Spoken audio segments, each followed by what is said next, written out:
And we still don't know how he's getting in or out. Maybe there's a secret passage.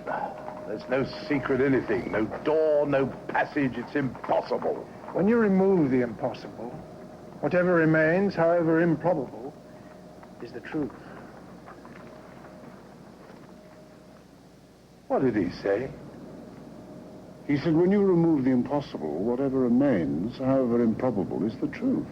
Well, that's what he said. But what does it mean? I don't know.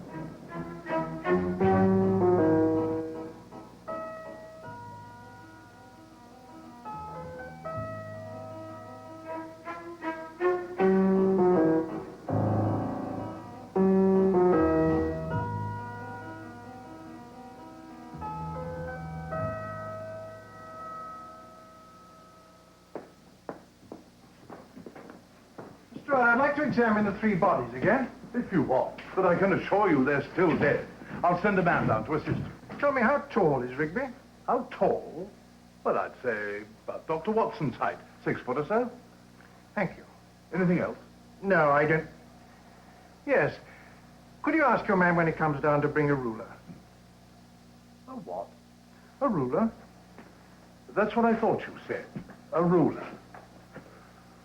Why? It will tell me whether or not Rigby has been getting out of his house. A ruler is going to tell you. Exactly. That's what I thought you said. I won't ask you why a ruler's going to tell you. Why is a ruler going to tell you? I want to measure Harry Rigby's alibi. Any particular sort of ruler? No, just an ordinary 12-inch ruler. Just an ordinary 12-inch talking ruler? Exactly, you understand. Of course. I shall be in my office if you want me. Holmes, may I ask? There's no point in waiting for me, Watson. I'm going to be some time. I'll see you back at home. All right, Holmes. But By this the way, ruler... man, I wonder if you'd drop by Lestrade's office and find out whether Rigby was left or right-handed. Left or right-handed? Anything else? No, I don't. Yes, could you pick up a jar of marmalade? Marmalade? For breakfast? Yes, of course.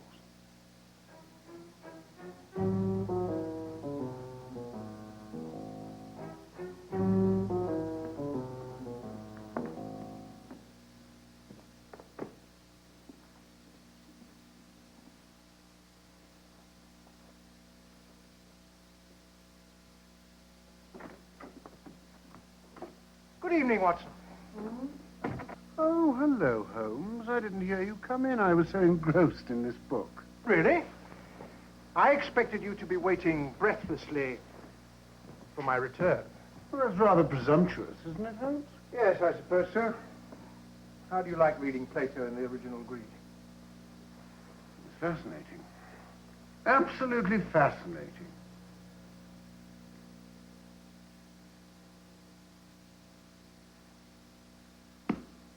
Well, what? Oh, for heaven's sake, Holmes. Tell me, how did Rigby do it? That was our mistake, Watson. What was our mistake? We believed the impossible and refused to believe the obvious. I see. And what is it that is obvious? The police said that Rigby couldn't possibly have slipped by them. Well, he must have. No, Harry Rigby never left his rooms. Are you saying that he never was there in the first place? Oh, he was there, Watson. As a matter of fact, he was delighted to be there, and even more delighted to have the police watching him. Not only were they protecting him, they gave him an alibi as well. But I mean, if Rigby... 3 men were stabbed, 1 in the chest. These men were frightened. They'd never have let the killer get that close unless... Unless they knew the murderer. Precisely. Well, they knew Rigby. But he was the man they were running from. They would never have let him get that close. No, Watson, it definitely wasn't Rigby. Are you saying that you got all this from the ruler? The ruler told me that Rigby was too tall to be the murderer. Oh, Holmes, what a size. The angle of the wound, Watson. By the way, was Rigby left or right-handed? Right-handed. That rules him out totally. The angle of the wound. Exactly. You know who the murderer is. Yes, Watson, I know who the murderer is, but proving it is another matter. Meanwhile, let's report our progress to Mrs. Bailey. We're going to need her help. Well, I don't think that Mrs. Bailey will be inclined to help you. Really? You don't think she'll help? No, I don't think so. I think she will. I'm certain she will after I explain the facts. I'm depending on it. Good night, Sarah. Good night, Jack. Good night. Good night. I'll help you close up, Mrs. Bailey. No, you go on home. I'll close up. Thank you, ma'am. Good night. Good night. We're closed for the night, Mr. Holmes. I know. I thought you'd like to hear the latest development. I'm not interested in anything you have to say. Dr. Watson told me you'd say that. He's smarter than you are. The case is solved, Mrs. Bailey. You mean they've arrested Rigby? No, the police aren't watching him anymore. He's free. Free? That's what you wanted, isn't it, Mrs. Bailey? Police couldn't arrest him. You wanted him free so that you could kill him yourself. Would you like us to see you home? No. I only live round the corner. Harry Rigby will keep out my way. I'm certain he will. After all, there's nothing he could possibly want from you.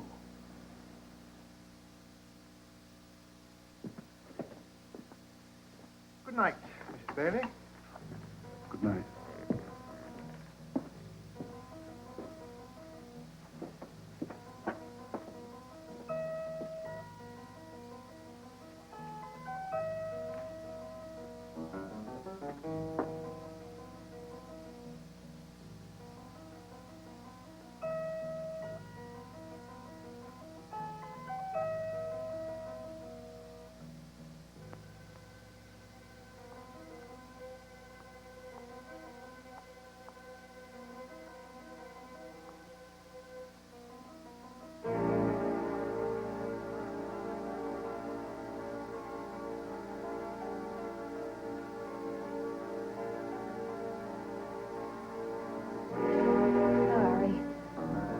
Kill me, Harry.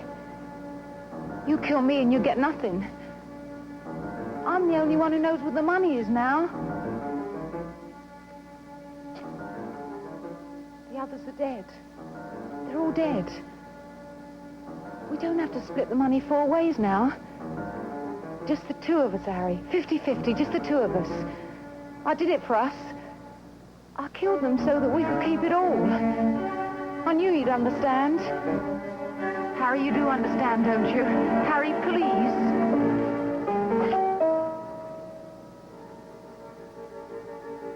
We understand, Mrs. Bailey.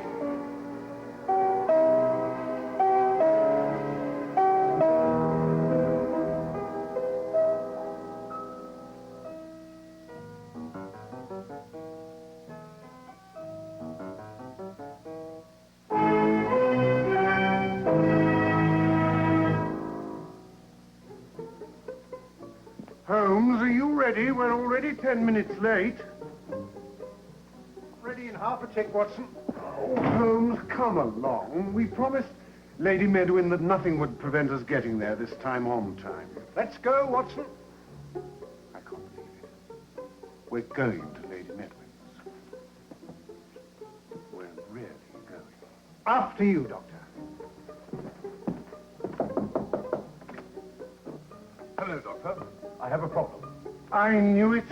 I knew it. Oh. The Commissioner sent me a note congratulating me on the Rigby case. Brilliant deduction was the term he used. I agree. He'd heard that I told everyone that the key to the case was in the angle of the wound. He asked me around to his house tonight to explain it to him. Then what's the problem? I don't know what the angle of the wound means. It's perfectly simple, Lestrade. I'll explain it to you. Lady Medwin is waiting. Oh, no, just a moment, Holmes. Lestrade is in trouble. You see, Lestrade, if a tall person or a short person striking with a knife would make the same arc through the air, the only difference being the point of entry. Well, that makes sense.